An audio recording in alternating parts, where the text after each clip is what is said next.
Um, I,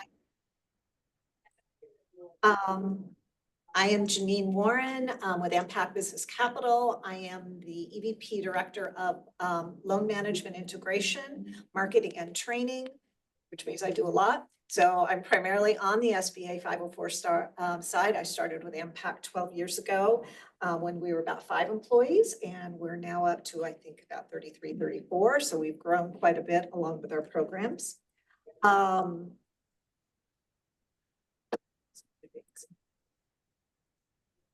me while I try to get my slides to advance.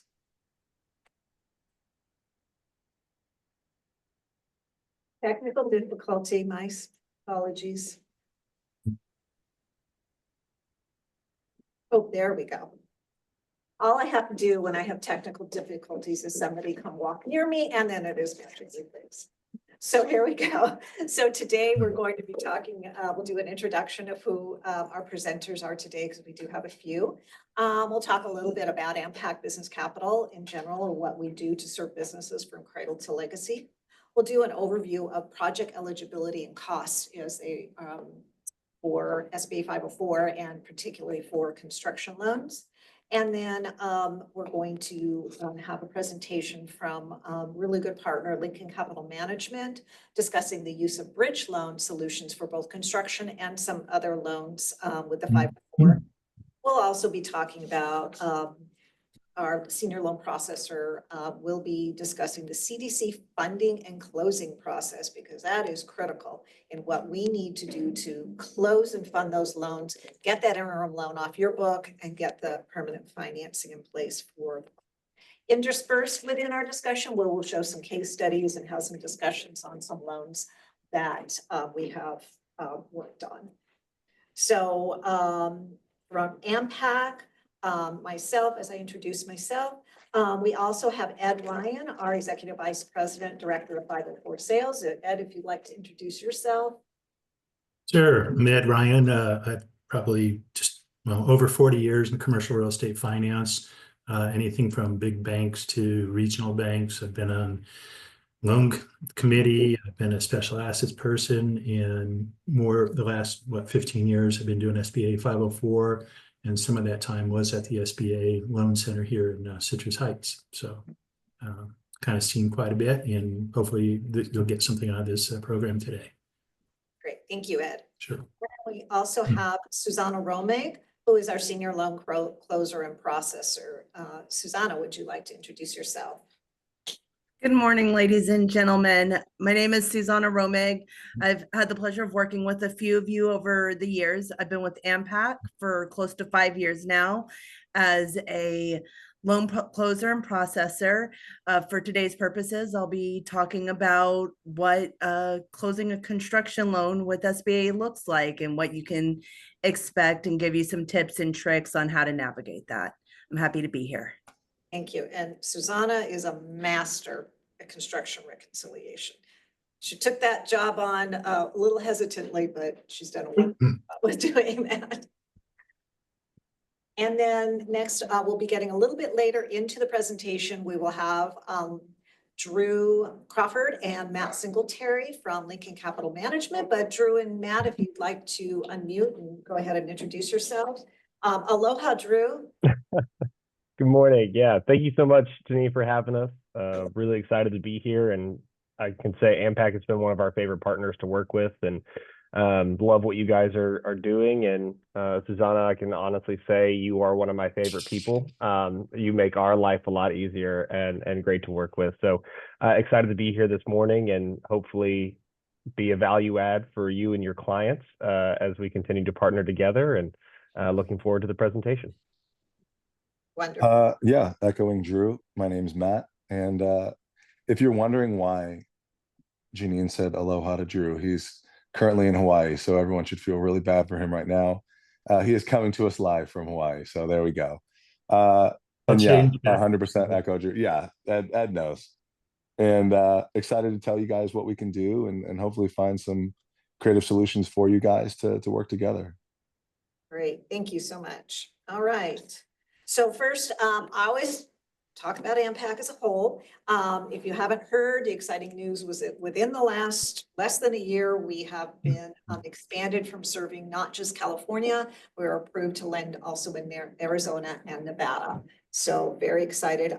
Now we cannot offer all of the programs. I'll go over our programs later. So presently in Arizona, Nevada, we can do the SBA 504 and our small 7A community advantage. We are working on our microloan license to get into those states, a little different licensing on there, but those are presently the programs we can work on. What we do, we provide government-backed loans. We do projects anywhere from $5,000 microloan on up to 504 projects that have been $25–30 million total project size. We do the SBA 504 loan, 7A microloans, and we do small state guarantee loans. We also provide best advising best fit lending. So because of all of our partnerships with so many lenders, if a borrower has or business owner has a need for lending, doesn't quite fit where their current partner is, or they don't know where to go, we act as a resource to be able to help them find the right partner for their need. We offer training programs through our entrepreneur ecosystem, which helps businesses from startup to getting to the next level. So we have a lot of online and in-person training opportunities. We have great partnerships with SCORE, SBDC, who we have a partner here today, Uriel, Women's Business Center, and others. So we have a lot of resources available for entrepreneurs. So this is a little bit about our microloans. We go from 5,000 to 50,000. It is a 7-year, 7% fixed rate term. Really great program. The only thing we can't do in the microloan is refinance debt. That can be a startup, working capital, so forth. A lot of things on that. The California State Guarantee, you know that a lot of lenders online may be doing that up to 5 million. We do just a small one for 150,000. And we can do debt refinance in that. And then we also offer the small 7A, which goes up to 350,000, 10-year. We have actually done some small real estate loans for that amount. We can go the 25-year. We are an adjustable rate, prime, anywhere from about 3.25 on up to could potentially be 6. We don't very often do that. Multiple purposes on that. Why these are important to talk about also is that they can be a great companion for a construction loan. Afterwards, if somebody needs a little extra working capital, we have that if our lending partner does not want to offer that. And again, these are programs that we offer because typically the bank isn't able to provide that. They're smaller, maybe a newer stage business that a lot of banks don't want to be able to provide. So exclusive to AmPac, and this can work with construction loans as well, is we have 2 down payment assistance liquidity replacement programs. So this particular one is targeted towards an underserved market of women business owners or Black or Latino business owners of any gender.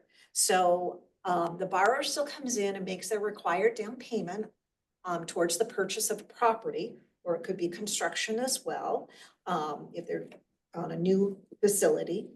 And then after closing, they can get liquidity replacement up to 100,000 or up to half of their required down payment back in the form of a term loan that helps with their post-closing liquidity. It is amortized over 10 years with a 5% fixed rate. So it's a really great, inexpensive source of capital for businesses. And it is exclusive program to AmPac to help the businesses. So there is no payments for the first 12 months on this extra loan.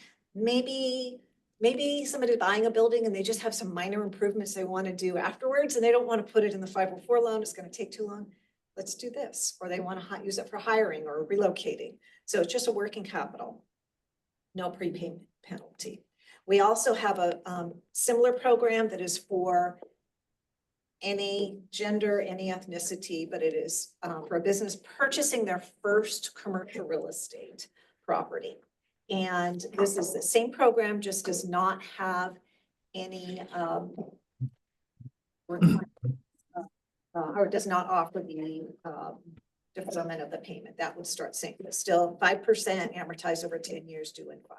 So great opportunity to help some businesses solve that post-closing liquidity crunch, hi Matt, and then just have some capital. All right, so I want to, before we're jumping into the construction, really important features to remember on the 504 are the public policy goals. And those would be those that having to do with the energy generation or efficiency. Also what's available for manufacturers, because this, particularly the energy goal, is very often used with construction. So just always keep in mind that businesses that take advantage of these goals, so the energy public policy allows us to have our debenture up to 5.5 million. And that is per project. And the borrower can have an aggregate of multiple projects using this public policy goal of up to 16.5 million and still have 5 million in standard 504, or if they happen to have done all of their lending in 7A first, they could use that and then also use the energy public policy goal. So construction, you put some solar on and add that into the project, and that could help on that. So you have to be able to, for energy generation, the renewable energy would have to generate more than 15% of planned energy use on there, as evidenced by an energy analysis report. So we do have a lot of borrowers who have used this to expand. So you think about the businesses that are constructing buildings that they like to have multiple locations. You've got your gas stations, your car washes, your storage facilities, assisted living, great one, high energy use businesses. There should be more. So that one is a great opportunity. Also for manufacturers, the manufacturers, if they are in NACE code 31, 32, 33, all production facilities in the US can have multiple debentures up to 5.5 million per project, and there is no cap on that. You're probably hearing some legislation coming out that, there's bills in Congress, I should say, to increase the debenture as well as 7A up to 10 million for manufacturers. Our hearings going on right now this week. Listen to one this morning discussing that. So hopefully there's a lot of support for that. But these are two critical things to know in construction deals, so your borrower can plan, because if they're starting a construction project, they may want to take advantage of using the energy public policy goal in particular to know that they can continue to grow. For example, here's one that we did. This was a gas station. They had multiple businesses. They had exhausted all their SBA lending under the 7A. They were building a new one up in the high desert. So a project is 6.4 million. We use the 504 energy public policy goal. So our debenture, gross debenture is 1,968,000. There's plenty of room. They can continue to go. And I think their total investment in the solar is only about 130,000. So you think about a gas station in the high desert with a C-store, what's their energy use? This is going to save them a lot of money as well. So, and they can continue to grow using the 504 with that goal, construct additional property. Ed, you've had really good example of a borrower who has used that with the assisted living, correct? Sure. There's a local borrower who had assisted living and memory care, and there's two different buildings. One is the assisted living, which is the feeder to the memory care. The first projects were in Lincoln, California. He used up the SBA 5 million cap with the first project. And he came back and said, yeah, what am I going to do? I go, public policy for energy. And he hadn't gotten very far along with the assisted living yet. And he looked at the solar power, what it would cost to put it in place. And it would actually save him so much money that he put something that would put up to 35% of their energy usage.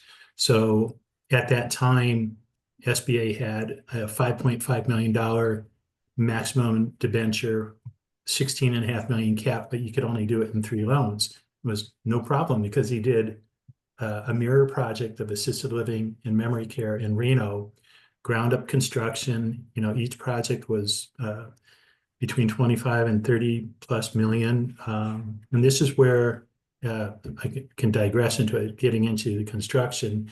we have to verify the 20% equity up front. Susanna came in with her forensic accounting abilities, and one of the banks that had originally worked with him had the binder and lost it. So we had the binder of kind of receipts, but not in the checks. But Susanna did a great job on reconstruction of that. So, but it's very much straight, same general contract on all 4 projects, same third-party lender. And so now the bank has, yeah, the difference would have been if he had done 7A, he would have been 1 project and done. If by using the SBA 504, he ended up, I had, what is that, 16 and a half plus $21.5 million of SBA guaranteed money out to him. So been very successful projects. And those, think about an assisted living, that's a high energy use business. So really, really helps him. Thank you. The manufacturing goal also. So here's an example of one. This is a little different. So some of you have seen me use this example before. So we have a manufacturer, meets all the criteria for that. We financed a $9 million purchase for them. I think it was in 2018. We knew that we were going to go in and do some improvements, but they were not quite ready to do that. So, and they originally thought those improvements were going to be around $1 million. So we closed on that 9 million. So we had our debenture, which is actually by the time we did the gross debenture with the fees. And then a year or so later, we came back and the improvement project was now 4.8 million. So we wouldn't have had a lot of room left. We would only have been able to do about $1.5 million on the second, but or less than that, $1.2 million probably, for the construction project. But because they were a manufacturer, we were able to do this as another standalone project, even though it's on the same property.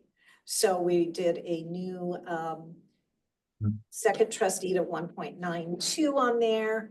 And yes, they did end up with 4 loans. So the bank is in first and second position on both projects, and the SBA is in third and fourth. So alternatively, the bank could have decided to take the first on the original one and the first on the new project and combine them. They did not do that, but this is a way to do it. And we were able to do that because of manufacturer. And this manufacturer, if we wanted to finance some additional equipment or another building, we could keep going for them as long as they meet the criteria for manufacturing. Or they could go green or energy. The other thing about stacking the loans like that, I call it sandwich, is that some of the rates that are out there that we did for the lenders as a preferred rate, I mean, back, it seems like history already, but there were some 3.5% and 4% 25-year fixed money out there.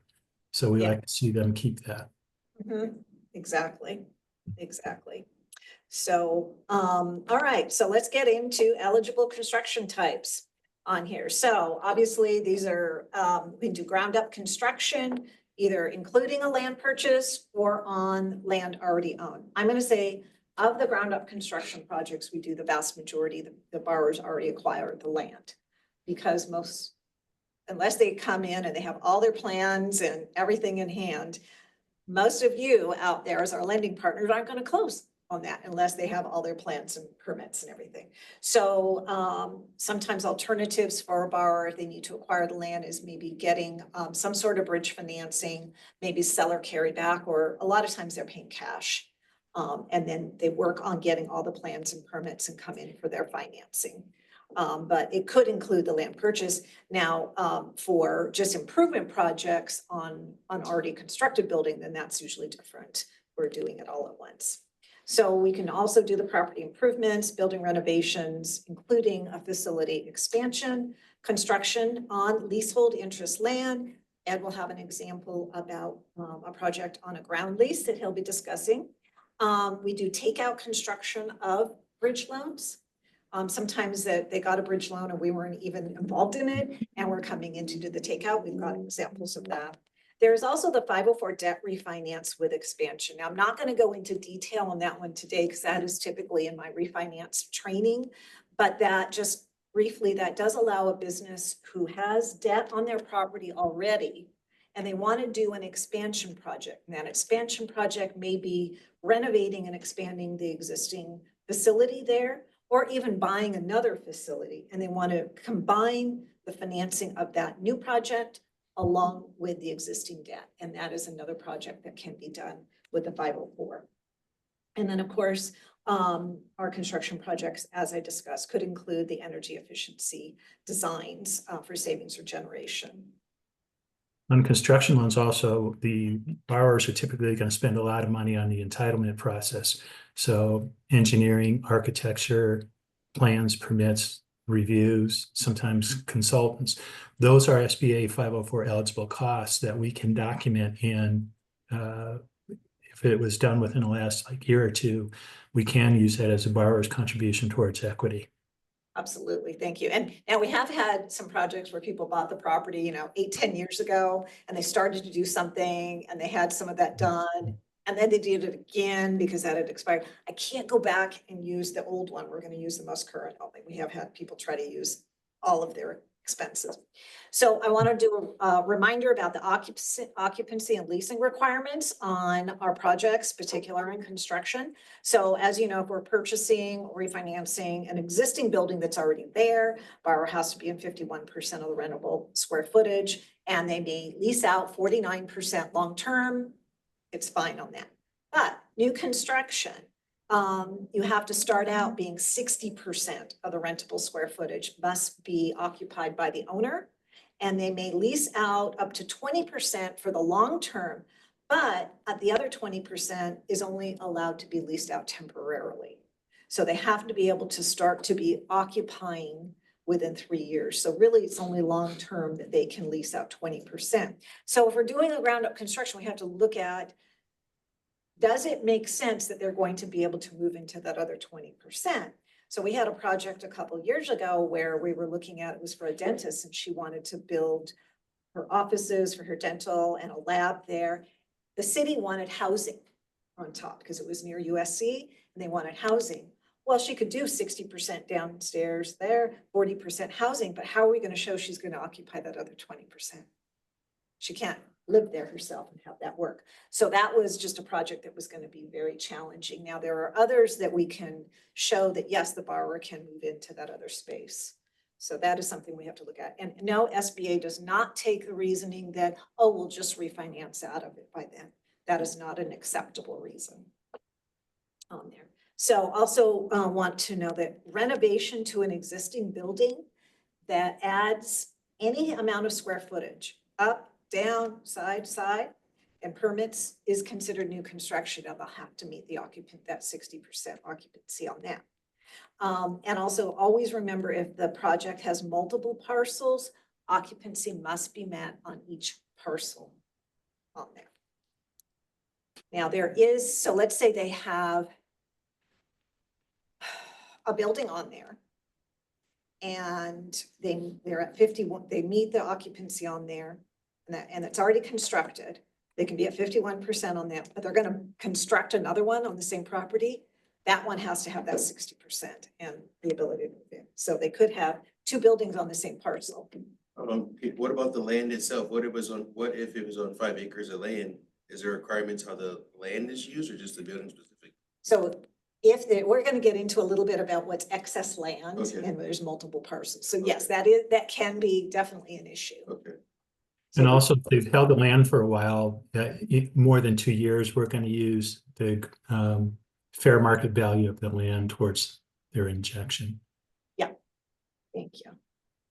On there. So this is just something in here you'll have this as a reference, standard eligible property types. For you as a lender, that may not be. You may consider some things like a storage facility or a restaurant to be special use. The SBA does not on there. And as a reminder that on limited or special use properties, the borrower has to put an additional 5% contribution in there. Additionally, if that business is considered a startup, that would be an additional 5% as well on either special or multi-use.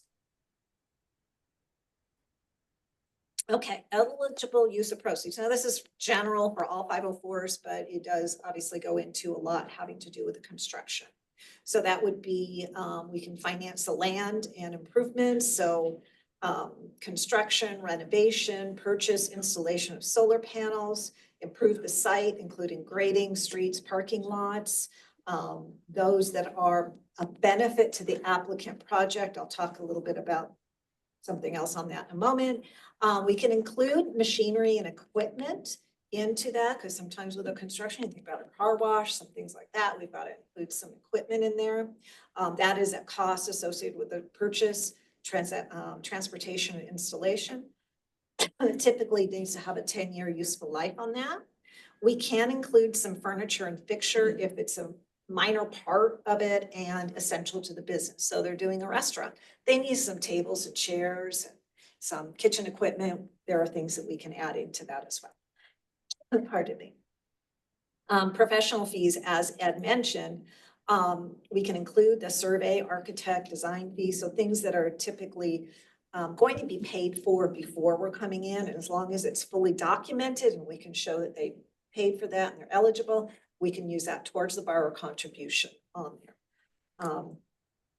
As discussed right here on pre-project expenses prior to the 504 application. So any of those things that are in 1 through 4 that the borrower's already paid for and directly attributable to the project, we can use that towards their contribution on there. So maybe they don't have to come in with any additional funds, but it does have to be fully documented. And Susanna will talk about what we mean by that, fully documented. What's the timeline on that stuff, that they can reach back for paid expenses, prepaid expenses? So they're generally probably not gonna have trouble going more than like 2 years. So I figured. Right, do it with agreements depends. too. Yeah. I mean, we have gone back. If they've been in the project, they've been doing things. It's just, they did this 5 years ago and they've done nothing. Right. 2 years is a good rule of thumb. 3 years, you have to have a story. Right. So short-term or bridge financing. So in our world, there is a difference between an interim loan and a bridge loan, and I know it gets used interchangeably. So short-term or bridge financing is financing that's put in place that can be, until longer-term financing can be obtained. And it can be used for any of those costs above in 1.5, 1 through 5, and directly attributable to the project. The financing on a bridge loan must be for a term of 3 years or less. And that is not permanent, and we can go in and just take it out. It's not a refinance for us. Interim financing, which includes the points, the fees, the interest reserves, interest on the debt is provided after SBA approval, but before the debenture sale. So that's usually that second trustee that we're doing, the lender is providing that we're going to come in and take out. It could also be just an entire interim construction loan that will be taken out with a 504 structure later on, as Lincoln will talk about. Also can include contingency funds not to exceed 10% of the project construction cost. And then just remember, if there's some extra at the end, and I think Susanna can talk a little bit more about that. If it's not more than 2%, we can just give it to the borrower. If it's more than that, we're supposed to do a reduction of the project cost, but sometimes they can be, Susanna, you can tell me, kind of reallocated to some other things if there's a little extra contingency.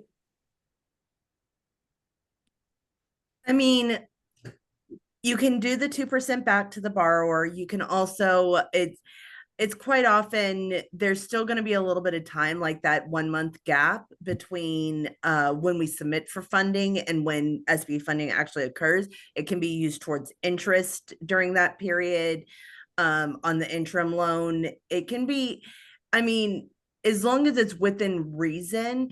What you don't want is to over allocate on your other costs, the contingencies and things like that. You don't really want it to be more than 10%. Typically, when we reallocate a loan, we reallocate from contingency to specific line items. And that allows a little bit of leeway within if you're over on cost. But most borrowers tend to prefer to just reduce the loan size so that they have a lower payment.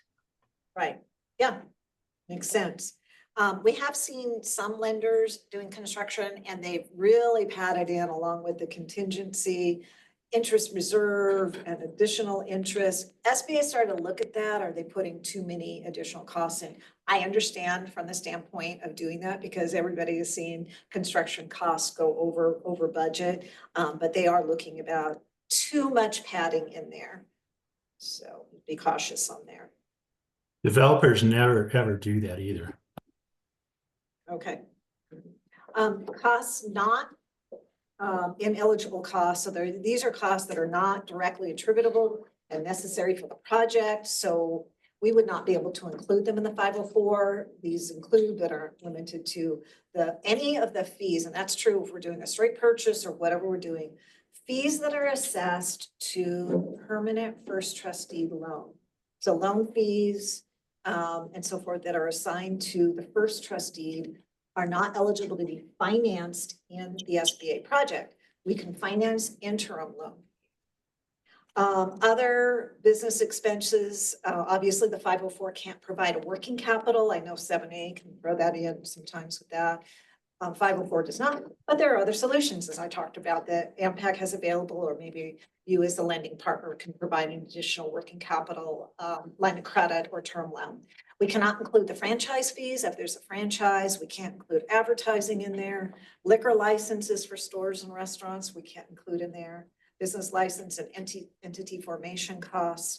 The property taxes, if they've owned the land for 5 years, I've had people try to come back with all their tax bills and ask us to use that as part of their contribution. That is not property insurance. We've done reconciliation projects and we've come back and we've had donuts and food and Christmas decorations and jackets for the construction crew. Those are not going to be eligible for us to include in the Yes, finance. but we need to make sure the construction crew stays warm during the winter. I know. They're just throwing all the receipts at us, so that's why she's got to reconcile all that. So I want to make a note because I got hit on one of these construction projects once. Community improvement costs that are greater than 5% of the construction budget. And these are costs that provide a greater benefit to the community than the project. So let's say the city says, yeah, we're going to improve this, but I need you to put a traffic signal there. So a lot of times it does benefit. Pardon? Patty gave me some more coffee, but it's in this teeny tiny cup. Sorry, people, I had to put it in a manly cup. Yeah. So- So these can happen and they might say, put in streetlights, curbs, sidewalks. If it's specifically for the benefit of that business, that can be fine. We have done streets actually, because that was the only way that people were going to get in there, and curbs and sidewalks definitely. But I had a project up in the high desert for car washes, and the city was requiring them to take above ground power poles and put them underground. Now, for this car wash, it made the flow better, and they had to do a traffic signal. And again, made it easier access for them. But those power poles didn't provide power just to their property. It was for the greater. So we were limited to 5% of the construction costs. We had to peel out about $1 million in our project because of this, and he had to fund that separately. So we do have to be very careful in telling the story and getting the facts on things like that as to why they would be eligible. Watch out on burying poles, because then you get into the interagency arguments, because the water, the power, the sewer, the street people, they all start arguing it, and takes, just watch out for that stuff. These cities, they want, you want your approval, you give us a little something. So we have to really look at that carefully. Do-it-yourself projects. SB does not like these. They really don't, but we have done a number of them. So that would be where our borrower is the contractor and is going to act as their contractor. And they're going to do their own construction, renovation, machinery and equipment installation, and they basically act as their own GC, general contractor. And major renovations that involve several subcontractors, they're going to bring electrical, plumbing, painting, roofing, all these different things really need to be managed by a general contractor Who knows that? The concern is the lien waivers, mechanic liens could lead to potential losses. But a DIY may be permitted as long as we can, the CDC can justify and document the file and the SBA approves it. So the borrower contractor must be experienced in the type of construction they're doing. You're a tile contractor, you're putting tile on floors and bathrooms, and you say, oh, I'm going to be a framing contractor and build this giant building. That may not fly. They have no experience on that. And so we have to have all the appropriate licenses and be experienced in that type of construction. We have to get the borrower's bid on what they're going to do. And that would include if that, say the borrower has an affiliated business that's going to be the contractor, we still have to follow this rule because of the affiliation. So we also have to obtain 2 independent unaffiliated bids from other contractors to show that what we got from our borrower is not more, hopefully it's less than what they would to pay somebody else. We need to make sure that those bids are equal in what they're showing and the scope of the project is the same.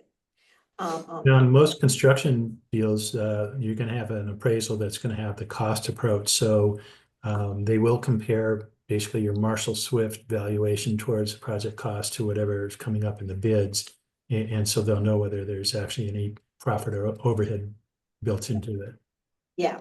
So if we're doing a DIY, as Ed said, our borrower can't profit. They can't put a profit in to earn money off of it and have us finance that. So, but we have done them. We just have to follow all the rules. Vacant land, this comes up a lot. I get a lot of inquiries on people wanting to finance vacant land. So if somebody's saying, I want to buy this piece of land and use the SBA for it, I'm going to build something on it later, but I don't have all my plans yet. I can't move forward with that. So we can do a vacant land acquisition, but we have to have all those plans and permits. Again, I'm going to say, you all as lenders, partners, you're going to be in the same boat. Now, an exception would be vacant land, and it's a trucking company. It's a contractor yard, and they can use it as it is. Those we can do vacant land. Now, we have to make sure that they can get their business license. So is the city going to require them to grade it and somehow put some gravel down, put fencing or something? So we want to look at that. And that could be financed as well. So there are times vacant land can be done, but we have to have to do it for future development. The SBA is not going to allow unless we have all those plans and permits. So if the land is already owned, the equity in the land owned may be used towards the borrower contribution. We get the purchase final settlement statement. And as Ed mentioned earlier, we would submit the current appraisal to support the value. If it's been owned less than 2 years, we're going to use the purchase price, of course, unless the appraisal were to come in saying it's the as-is value is lower, then they'll use that. Or if it's been owned more than 2 years, we can use the current as-is value on there. So may the borrower recoup cash out from excess contribution? Possibly. So you bought your land, you paid for that, you've paid for all of those soft costs, the architectural things. So you've got a lot of money into it. You're only required to put 10% down. So I'm way over on that. It is potentially possible that a borrower could recoup some of that as long as it is fully documented and we see they have their minimum requirement in there, and then that it also can cash flow. So it's possible. Now, what are we going to base that additional equity in? Construction is based on loan to cost, not just value. So if our as completed value comes in way above what our project cost is, I'm not going to give cash out on that increase in the value. It has to still be based on the cost and what they spent. So if we did a project and it was $10 million project cost, and they had already contributed 2 million, so they want to get a little bit back because they only had to put 10% in. But if that appraisal came in as completed, they had a really great appraisal, 15 million. I can't go into that extra 5 million and say they're going to get cash out. They can only recoup what they put in. In banking, what I would typically approach this with is go, yeah, you have a lot of extra equity. I'll leave that to the tail end of the project. Because that also gives them a little buffer. If something happens, you can go back in and maybe give them a little more loan proceeds. But if you give it away at the front, trying to get that money back, it's not going to happen. So. Thank you. So that is something that is possible. We have done, but, and again, we have to fully document everything. So multiple parcels, as we talked about, the minimum occupancy must be met on each parcel. Vacant land, if we're doing an appraisal, yes, exterior space can be included in the occupancy calculation, as I discussed before about that. So we have to have a reasonable justification and a time frame under which that would be used solely for the business, like I talked about, a storage yard, trucking company, so forth. So as long as the appraisal includes that as rentable square footage, so we can look at that. And then we have to have the supporting documentation. We talked about excess land and surplus land. This is you probably know, it's a very strict definition in the appraisal world. So we cannot come back and say, no, you did that wrong. It's surplus and excess. Appraisers are going to follow the rule on that. So excess land is land that is not needed to serve to support the improvement. Highest and best use may not be the same as the highest and best use for the improved parcel, and could potentially be sold separately. So these are usually when there's multiple parcels and it's just on there. And don't think it has to be just large. We've had some that came in that were small parcels. So I had was one I did with Randy. It was a build, I think they were making use of 3 of 5 parcels, if I remember. There were 2, and they were very small, but they were additional parcels. They were deemed excess. Those had to be peeled out of our financing project, and they had to finance those separately. Unless she had plans and improvements of how she was going to use that, we weren't going to be able to do that. So now I have had success on an excess land determination once where the borrower was purchasing a property. The excess parcel was behind and landlocked. Nobody could get into it otherwise. And they did have a verifiable use to use it for parking and vehicles and equipment and materials. So we were able to use that. So even though the appraiser had said excess, we could show that they can use it. Surplus land is usually not a problem. And that could be, it's all in the same parcel. It's just this big piece of property. It's still there. That's okay. It's not like they can sell it off. So that is not always a problem. On your other example, Randy, I mean, because she actually, if I remember correctly, she had plans to use it, meant, in her head. Yes. But it wasn't anywhere on paper, so it has to be solidified if you want to use that. Exactly, just like the buying vacant land. You Right. got to know how are you going to use that More than and just know what the right thing, cost that's is what they going to wanna be. do. And the cost is very important on that. Anything else to say on that, Ed? No, that's pretty much it. It's kind of a logical sort of thing. Excess land, if I see that coming, I try to tell, if it's part of a purchase, I try to tell the buyer to put as much value on the parcel we're going to be lending on, and or try to break it up into two separate, if it's a separate parcel, break it into 2 different escrows. And I need the brokers to listen to me when I say those need to be separated, because it's going to be problematic if they're not. This buyer ended up having to put a little bit more in because we had to kind of prorate based on the square footage and the value, and she put in more money because the brokers refused to separate. And once SBA has a deed of trust, they're rarely ever going to let it go. So, yeah. So, okay. So this is a great example of, as we start our conversation going into bridge lending, this is one that was a takeout of a bridge loan. Lucas, are you on the line? Yes. Yeah. So this is one that came to us originally. They had been wrapping up construction on this for a few years. And I actually had 2 lenders come to us on this.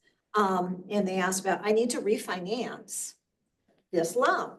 Well, 504 debt refinance, we can't do that for new businesses. The loan would have to have been fully advanced, the construction loan fully advanced, and they would have to be operating and generating revenue for 2 years. I can't do a refinance on it. but I can do a takeout of a bridge loan. So applicant had purchased the land back in 2020. What an opportune time then, and obtained all their construction bridge loan with bank number one. The intent was that bank number one was going to end up doing the permanent financing afterwards. And, you know, everything was going to be done in 3 years, no problem.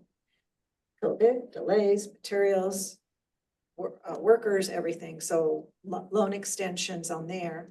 In the meantime, bank number one got acquired by another bank. The new bank did not want to do that, and they had done as many extensions as they could, and we were still trying to get the construction done. So that's when the new lender came in, approached AmPac. There was discussion about how to do this as just a standard 504 takeout, not a refinance. And they, in the meantime, had to provide another bridge loan because the first lender was unable to do any more extensions. So then we set up to do the 504 takeout of bank number two bridge loan. So our challenges on this is that bridge lending, as I said, has a minimum of 3 years. Well, we had extended, we're now into 2025 and 5 years into it, but they still had not had any permanent financing. So we had to ask for an exception to the SOP to show that they still didn't have permanent financing and tell the story. We're storytellers, why this happened and what the reason for the extensions. The other thing was obtaining all the necessary cost documents on the prepaid expenses from the borrower and from that lender who had had a change. So there was a lot to go through on that. Lucas, Susanna, did you want to comment further on that?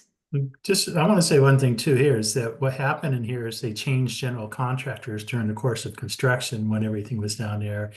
The general contractor ended up becoming a lender to the extent of almost $5 million to the developer. And then when we had to go figure out everything else, Susanna, with her abilities, went in there and did some forensic accounting. So there's your lead in there. Go for it. Well, you basically said what I was going to say. We also had a GC change. Now, anyone who lived and worked through COVID knew what construction looked like during that time. I don't think it was not a hard sell to say, hey, there were delays on this. I wasn't that concerned about the exceptions to policy because we had a very good documentation of it. What we didn't have was solid backup documents to all the money that had been put in between our borrowers and all the extra notes. So there was quite a bit of time spent obtaining proper documentation because they kept wanting to send me just invoices. And I said, can't work with that. I need your canceled checks. I need to know where this came out of. And at the end of the day, this was also one where we were able to give money back to these borrowers because they went in over their required equity contribution. But it was, I mean, it required a lot of upfront work. Even though the construction had been finished, it still required all the items that I'll be talking about later in order to get SBA to approve the loan. When we went into SBA, the good part of this is that the fair market value upon completion was just probably $1 million or $2 million in excess of what we were able to reconstruct as far as the total project cost. And we only went with stuff that we could very much verify. So Yeah. Great job, Susanna. Great, and this is a great hotel project. I don't think they'd have a problem. It's over there in Eastvale by the soccer fields, and they are just at capacity. They're doing great. Crushing it. Yep. This is another interesting one. This didn't involve, It's a great project. didn't involve bridge financing, but Ed, this is a really interesting one. I wanted you to share. All right. So the beauty of SBA 504 lending and construction is that people make money in ways you just go, wow, you can do that. And so there's a person that the only reason I knew anything about throughput on fueling is because my neighbor works for a major entity. And so in this instance, you had, it's what they do is a diesel comes into this structure and they offload from the tank cars, and then they offload to the trucks, which deliver it to the ultimate retailers. So what was happening is a backup in logistics. And our bar went to Burlington Railroad Company and said, hey, listen, I got this idea. Here's what I want to do. And you can see where it's farther along than this right now. There's 6 1 million gallon tanks. And so the railroad portion of it comes in where they can offload, and the trucks will come on the other side where they can throughput. And, then it was kind of, okay, well, who owns the land? Because it's on a leasehold interest. So you have a ground lease, which we look for the ground lease being at least longer than what our amortization is going to be. Hopefully there's some extensions beyond that. This brand new ground lease, Burlington loved the idea. They spent over $18 million on their portion getting the just the infrastructure ready. Our total project cost was close to $16 million, and it's going along. It's almost 100% complete right now. They just did the last tank test, and it held all the water. They had to pump it in there, test it, pump it out, fix something, put it back in there. So I'd never done one my whole life, and I come on, this was easy. Our portion of the construction was more just some infrastructure, piping, and kind of site work for trucks to get in and out. And then, of course, the tanks and pumps. Not too much in the way of land because of the ground lease. And so then going into SBA, this really isn't a lease, well, land and improvements deal. It's equipment located on leasehold. So, it's a different approach to it. So, hey man, 40 years in the business and this is still new. So it's great. I'm glad you got that one in. All right, so as we get into the bridge loan, I wanted to first talk about, we'll get into Lincoln. Thank you, Drew and Matt, for your patience here. This is a transaction we did do with Lincoln. So this was a purchase and tenant improvements for a business up at Mill Centro. And this, I was looking at some pictures from the appraisal. That was a pretty rough looking property before. So they went in, and so there was a purchase and some improvements. The lender, the first TD lender, wasn't doing construction, didn't want to carry that. So Lincoln came in to do the second trust deed on that. So really great project there. So how that solved it. So the first TD lender could do the permanent and, but then not have to carry the risk of doing the construction loan during that time. So with that, I'm going to turn it over to Drew and Matt. Aloha. Aloha, everybody. Thank you so much. To change the slides. Oh yeah, we'll do. I definitely want to make sure we leave time for questions and comments and Q&A at the end. So I don't want to take up too much of our time, but to give a brief overview of Lincoln for anybody in the room that may not know who we are. We are interim bridge financing specifically for SBA 504 loans. We are a very niche type of lender, and this is all we do. We lend nationwide, but we do a lot of our work out in California just because California has the most adoption of the program. And so we'd like to work with people that actually utilize it, which is very nice. But we, at the end of the day, are here to be a tool for banks and for lenders to want to use the 504 program, utilize all the benefits that come from both the lender side and risk mitigation and lower LTVs and all of that, but also, for lower equity injections. For the borrowers, this is such a great program for getting capital into the hands of good businesses and borrowers. And we want people to utilize it more, and we hope that we can be a small part of that to help encourage that process. So we do focus on the 504. We work with CDCs around the country. We like to consider ourselves experts in the SBA as well. So if I was on screen, I was nodding along to everything you guys were saying because you were hitting all of the critically important points. But at the end of the day, we're here to be risk mitigants to lenders to help them do more loans. If you want to go to the next slide, you'll see a brief overview. Part of what we do, we have a very wide credit box.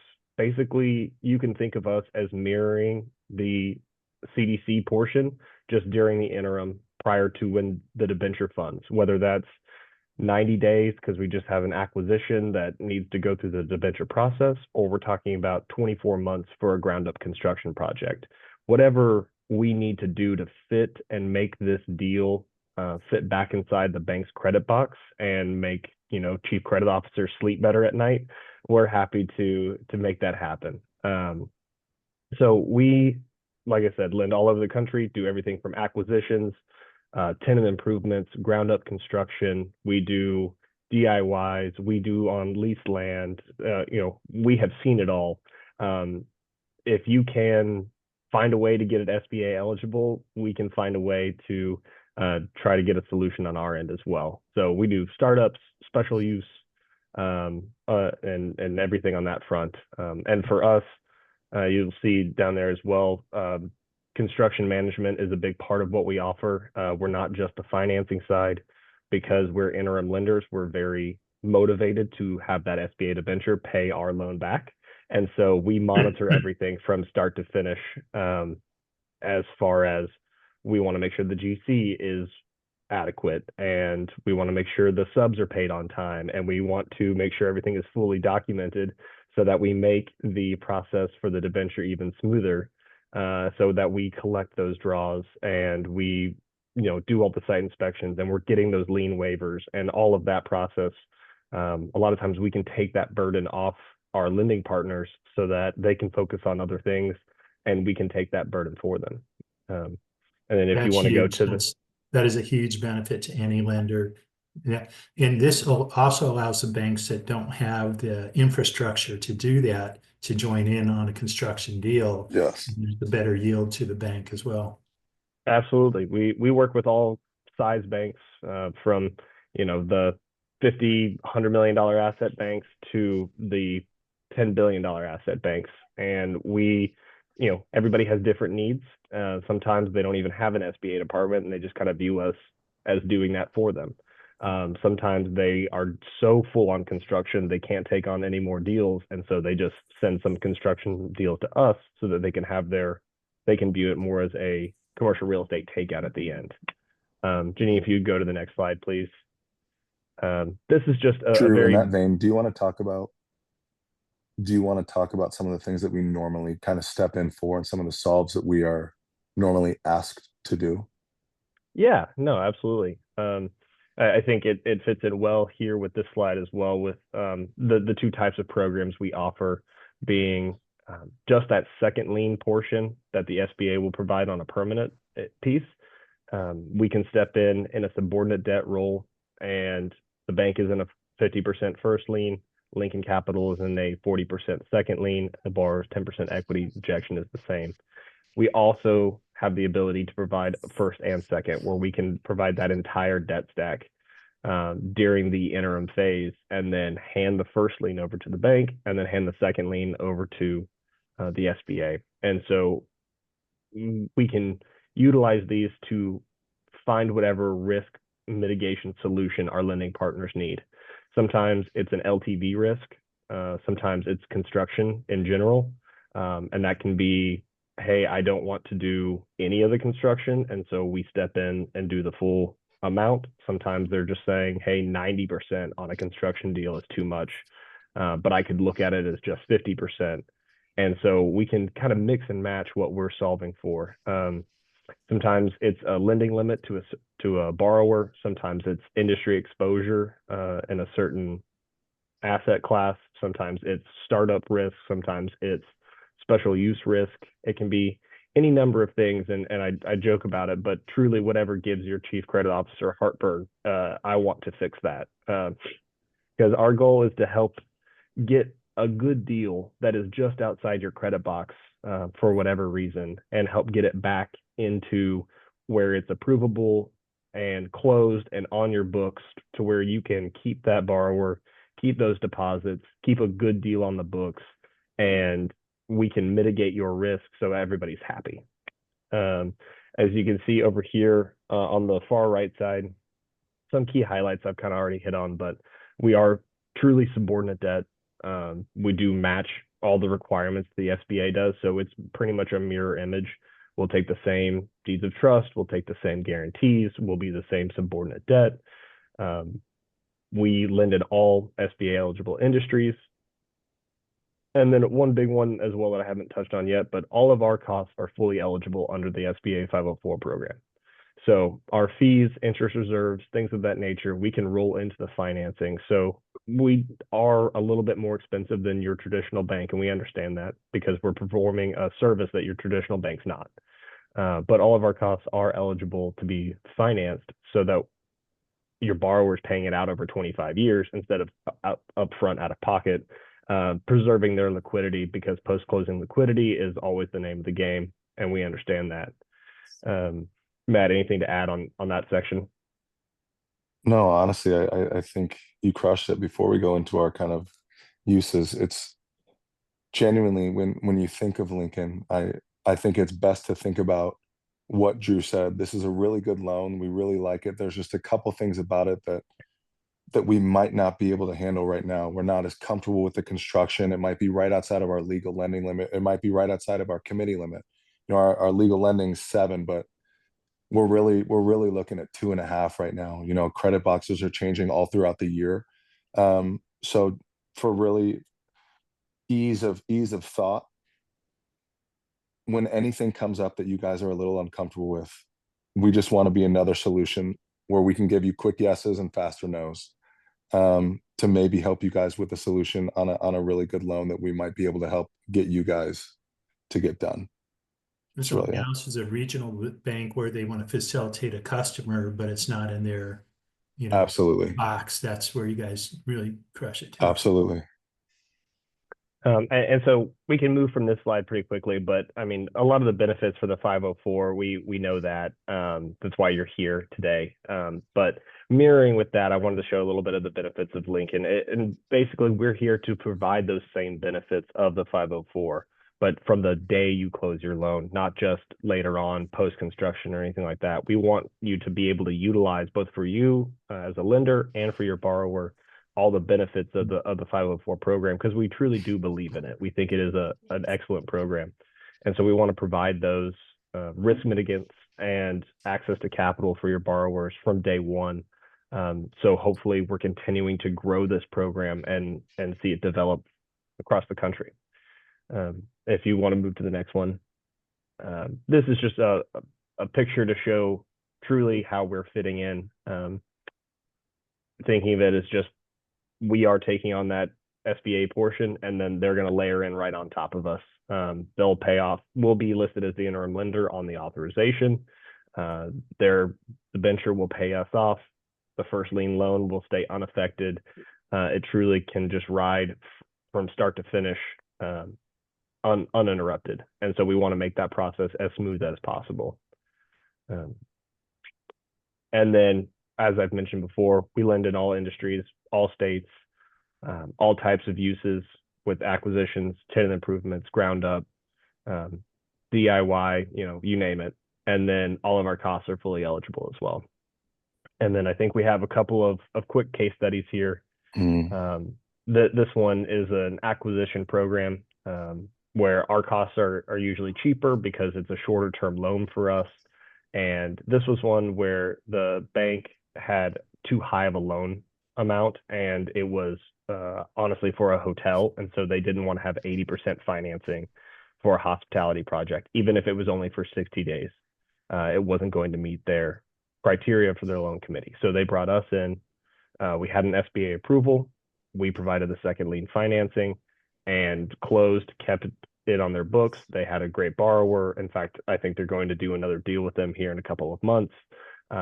They might have to go energy efficient on that one in order to keep all of the eligibility up. But this was truly just a risk mitigant to the bank. It was a quick deal, and we were able to move it all pretty quickly. I think we were paid off in 45 days. And then the next one, you'll see we have more the tenant improvement.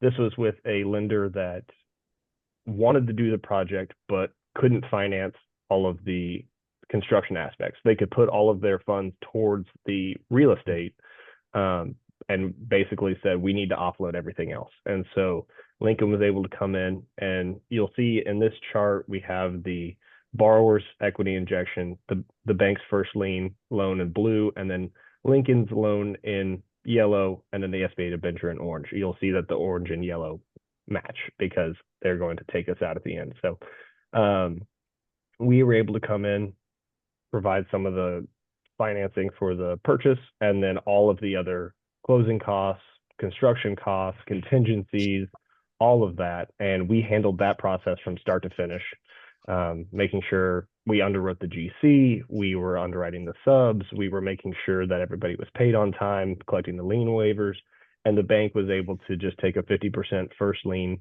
on existing real estate and just let us handle the rest. So honestly, if we can help people close loans and not worry about it, that we're doing our job well. And then What is your typical turn time on it? from a underwriting to closing, or from closing to debenture? No, I know the timing to debenture, but just for you guys to get in place, when should a bank pull you guys in as an interim lender?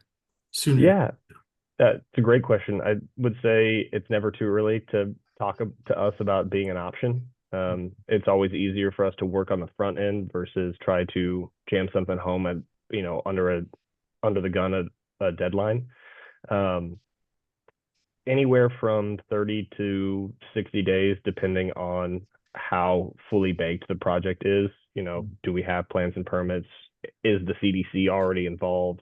Or is this just a borrower with a drawing on the back of a napkin trying to figure it out?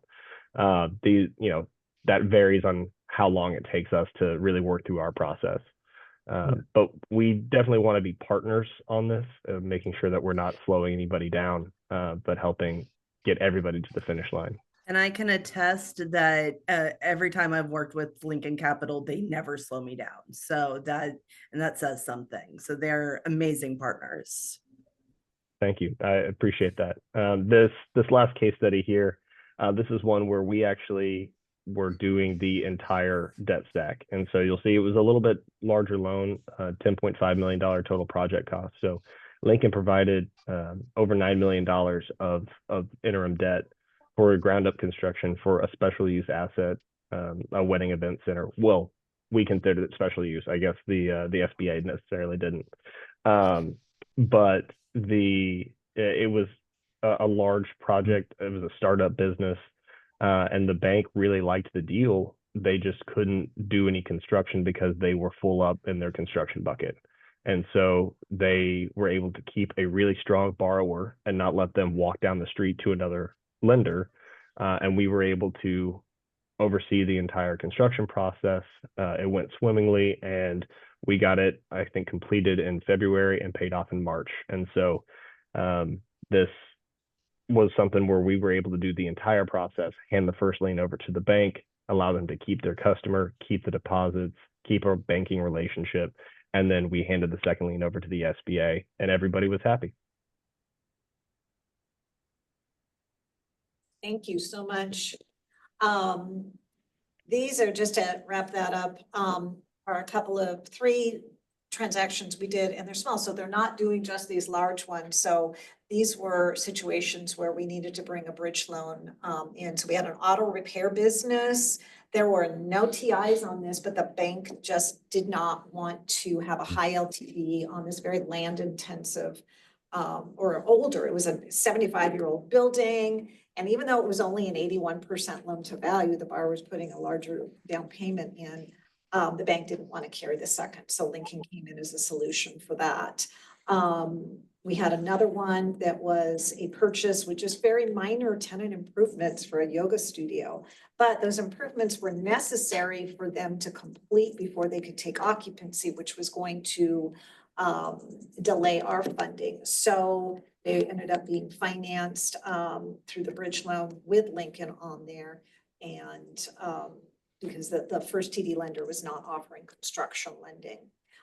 Same thing on this, a straight purchase of a trucking company. Again, this was a land intensive one. Bank just didn't want to be at a high LTV of 90% until we could come in and fund the debenture, even if it's just 60 days. They did not want to do that. This one did take a little bit longer. There were some interesting tax transcript issues with this particular one, but we did finally get that done. So Lincoln was a great solution for our lending partner on that. Any other comments on those? Drew, Matt? Yeah, the one thing I was going to say, you hit it with the yoga studio. You know, certificate of occupancy is the name of the game. And so we want to do a lot of the work on the front end. We know some of our lenders don't do construction as much. And so we do a lot of the reading through plans, underwriting GCs, making sure the budget actually is adequate. Because sometimes people just write down the number their borrower or bank wants to see, and then they close the deal, and then here comes a change order for what the budget actually is. And so we do a lot of that due diligence on the front end of making sure GCs are adequate, budgets are adequate, contingency is adequate, the permitting process is accounted for, because we understand you're not always going to have permits when you close. And so we do this every day, all day. It's all we think about. So we want to be able to provide that value to our bank and lending partners of saying, we will make sure this gets to that certificate of occupancy for you and make sure this is adequately handled, because that's the only way we're getting our money back. So you can trust us that we are very highly motivated to do this and do it well. Great, thank you. And we talked a little bit earlier about vacant land, and I said sometime, we're not going to be able to do a 504 if there's no immediate plans and cost documents to support what they're going to use for. You would not be one of those bridge lenders that I mentioned that would just do a vacant land for future development, correct?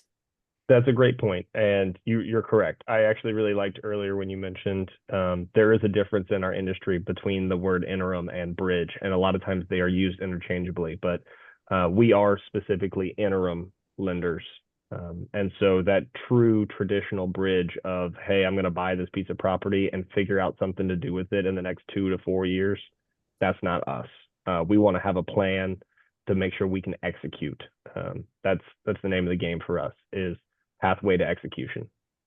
And we will work concurrently to get a project put together, but you're not going to go ahead and fund until we have that SBA authorization terms and conditions, right? Correct. Yes, we can work simultaneously to where we're all getting our approvals, but we do want to wait to close until we have everybody lined up, ready to go. Bank, Lincoln, CDC, all in agreement and saying we understand the path and we're all agreed to go together. And one thing that seems to be maybe not emphasized enough is that in any construction project, the borrower's equity is coming in the door first and going out first. So there's none of this, yeah, I'll put 10% equity in there before the project's done. That 10% really has to be upfront. True. And I will also say on the funding side, we do require the borrower's equity in first. We do allow for all those pre-payment, eligible equity injection items as well. We'll do a lot of that tracking and documentation on the front end, trying to make your life easier on the back end. But then for our lending partners, Lincoln also offers that we can fund first.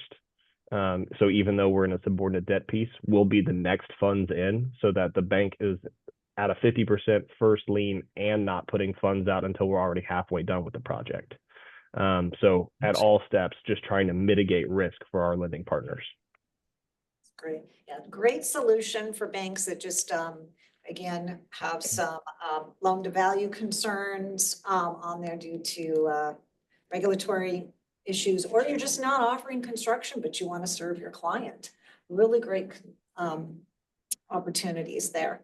So now, Susanna, finally, the money lady, she helps us get paid and she helps pay off that bridge loan that you're carrying. So take it away, Susanna. She's going to go over some of the needs list items and things that can hold up our funding process and what you can do to help with that. Thank you so much, Janine. And I know you all have been anticipating me coming on. For those who've gotten the joy of working with me, I'm really excited to be here. I was thrilled when Janine asked me. And Drew, I would not be doing our president or our EVP of sales justice if I said the next time you work with a bank and you are the interim first TD and they need a CDC, just remember you like us. All right. Absolutely. Absolutely. So I put this in our chat because I'm not going to go bullet point for bullet point on this. For anybody that I've worked with on construction loans, you've seen something like the next two slides. But I do want to highlight a few things because this is your basic needs list of what is needed every time we come in at the end of construction to take it out and get to SBA debenture. And what this has all been about, this whole presentation, is how do we make this process better? What can we do? How can we be good partners? And what I will tell you right off the bat is there's very few non-negotiables on this list. It's all needed. And I will always seek to do the best I can possibly do to assist you with that. But it's why I praise Lincoln for the work that they do, because when you have good fund control, when you have a good interim lender, it will make that debenture get paid off at lightning speed. So Ed talked about some of the forensic accounting I've done. Those weren't fast. So when I have to dive in and find your backup and find proof of your injection, it's not going to be a quick process. But when you have fund control, when you are lining yourself up to get what's on this list, I've gotten construction loans. I had a construction loan finish and had it in the next funding cycle. So that was a month period where it closed, it got the certificate of occupancy, and I got it in for that funding because I was so determined to have all of these items and do what we can do to support our borrowers and our partners. These items highlighted in blue, and I did post this list, this template in our chat as well. Anybody in person can also request a copy of it. But the reason some of these are highlighted in blue are these are the ones that will hold up the process. Check, getting bank deeds and notes and things along those lines. Those are easy checks. Those are easy things to get. But a lot of these ones in blue are really dependent on how in tuned your borrower is with their project and how good of a relationship there is with your general contractor. I cannot emphasize the importance of that, mainly because these first two bullet points, the equipment list and the lister of all fixtures, I've had people in tears on the phone with me, like, what do you want me to do?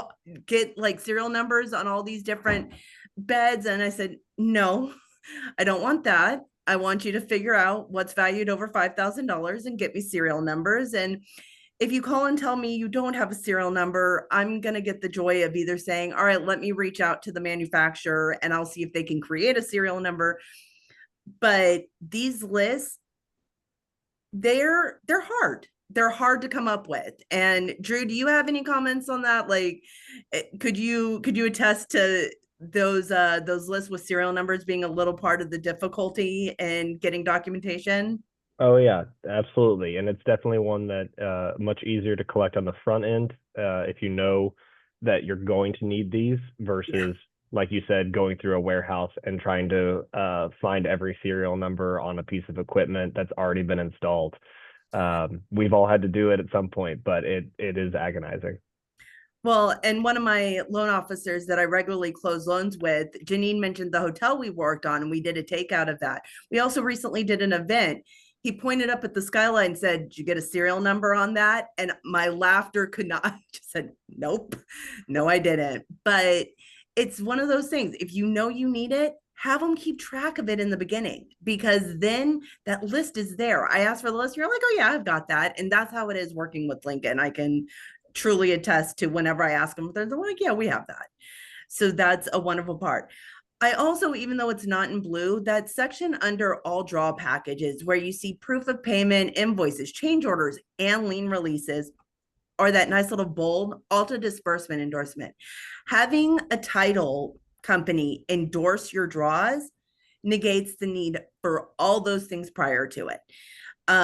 Because we have this document, this Alta endorsement that says a title company is certified that all of these documents are already in place, and that's all SBA needs to see, and it's all I need to see.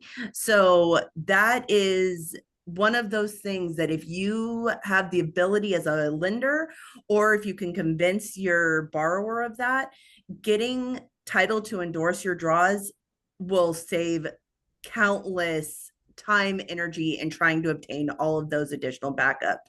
But when we were discussing what it means to fully document your file, this is what it's talking about. I can't work with just invoices. I need invoices and proofs of payment. And the extra layer of that is if there's a credit card involved, if you paid something with a credit card, you also get to pay off that entire balance of that credit card. It doesn't matter if you used it for purchase of one thing. If you did not pay off that credit card in the following month, we sadly can't use it. And there has been times where I've had to tell people, I can't give you credit for this purchase, even though I know you purchased it, we don't have the proper backup.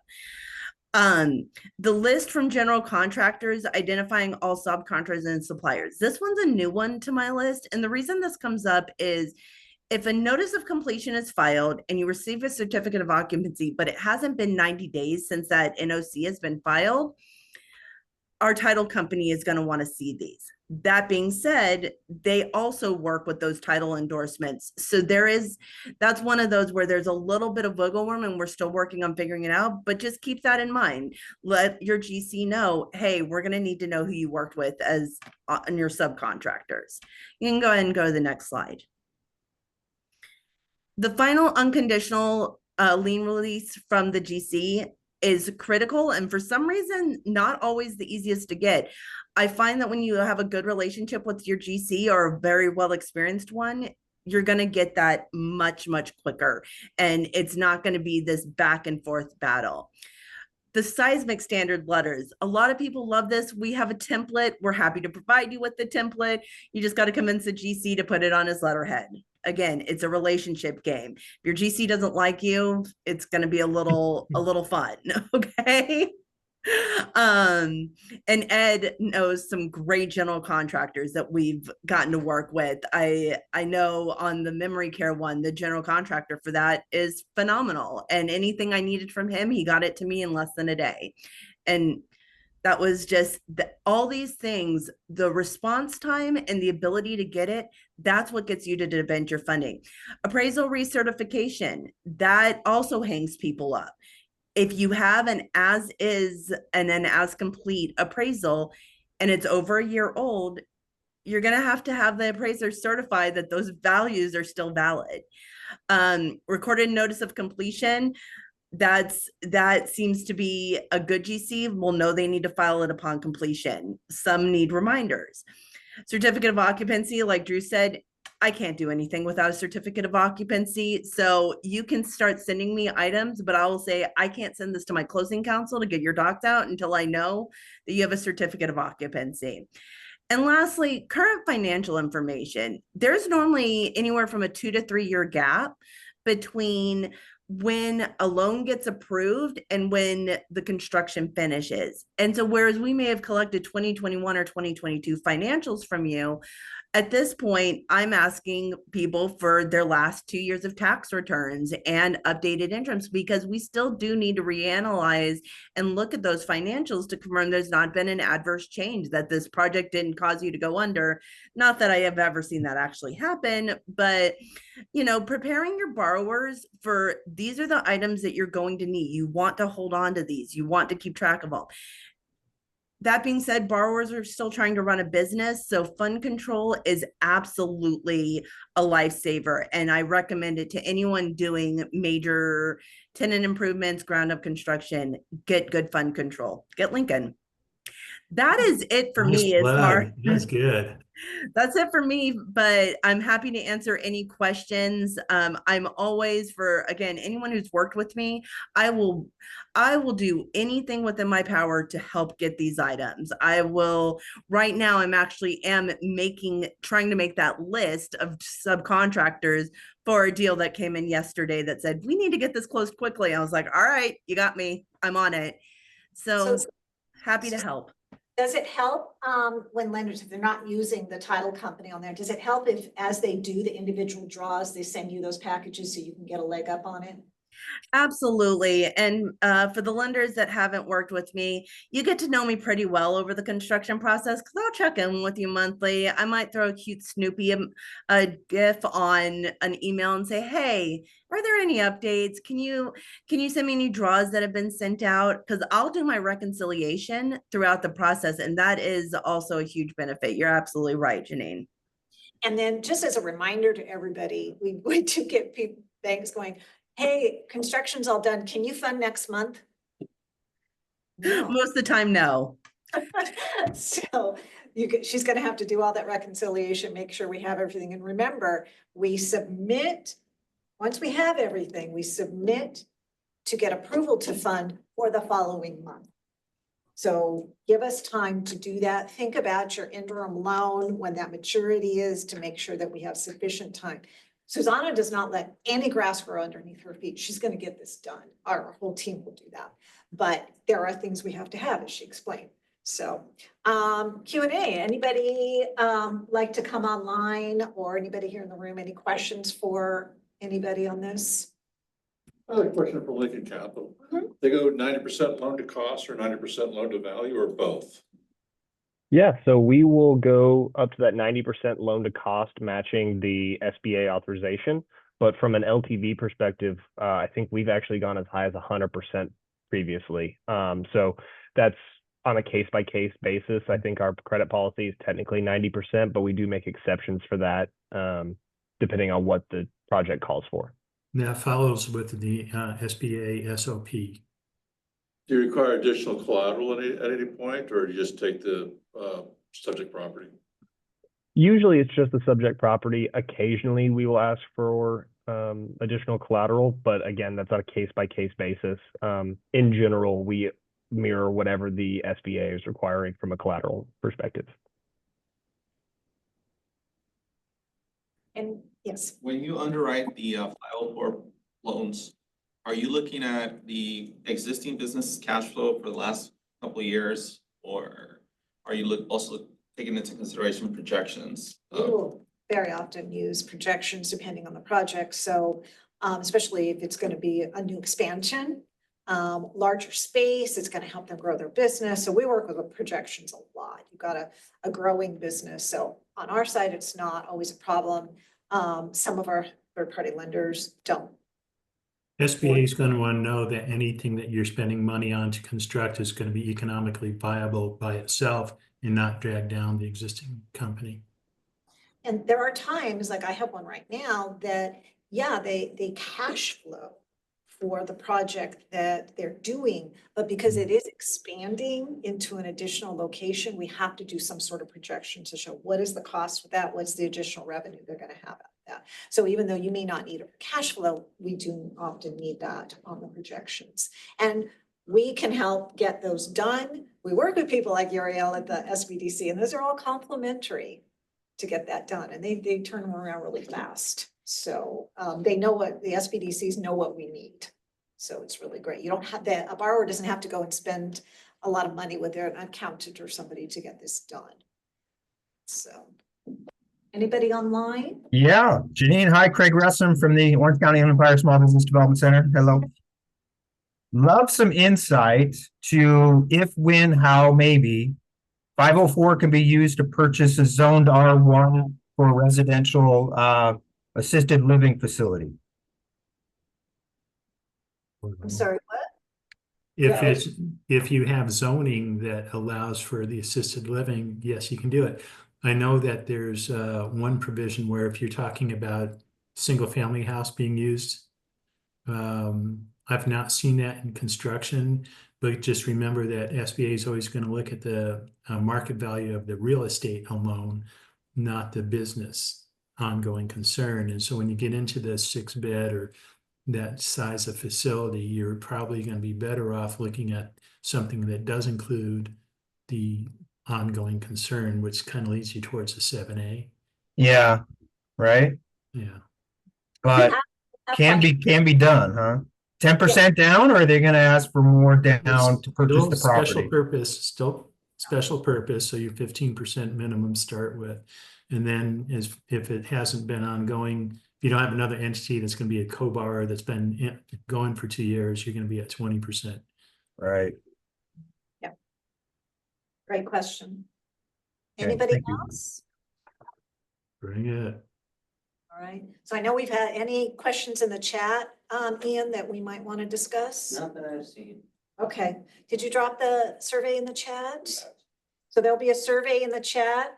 Well, also for everybody here, we have emails. We'll be sending out this presentation deck to you along with the survey. We appreciate your feedback. We want to know that you found that our training sessions beneficial, and we are also looking for ideas of what else you might want to hear on that.